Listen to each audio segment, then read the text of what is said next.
Благодарам, председателка, почитувани колеги пратеници, почитувани присутни. Ви благодарам на сите за излагањата и за ставовите кои ги споделивте. Особено ми е драго што во собранието понекогаш излагуваме од рамките на дневната политика и отвараме теми кои имаат реално и директно влијание врз секојдневието на младите. Денеска зборувам не само како пратеник, туку и како доктор кој секојдневно работел со деца, но и како дел од семејство во кое имам помлада сестра на 13 години.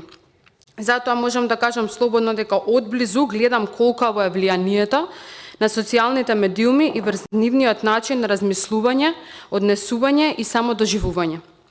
Гледам кај многу млади луѓе како целото свое слободно време го поминуваат на социјалните медиуми, а алгоритмите кои постојат им пласираат содржина која многу пати им представува нереални стандарди за животот.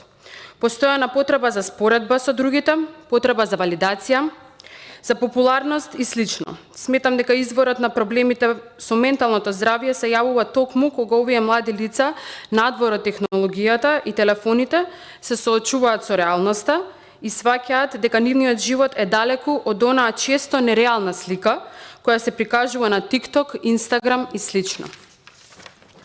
Малку е специфична оваа тема за тоа што може да се направи. И иако гледам дека некои земји веќе ставаат ограничувања и забрани на најмладите да користат социјални медиуми, сметам дека тоа не е долгорочно решение на проблемот. Ние не треба да ги отргнеме младите од технологијата, туку да ги научиме правилно да ја користат.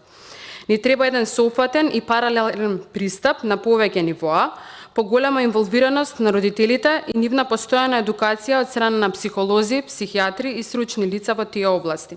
Поведување на предавања и предмети поврзани со дигитална и медиумска писменост во училиштата и онаму каде што е непотребно, како и поголема одговорност од страна на институциите во однос на овие прашања. Ви благодарам и се надевам се почесто и погласно ќе зборуваме за вакви теми. Ви благодарам. Ви благодарам и вам и последно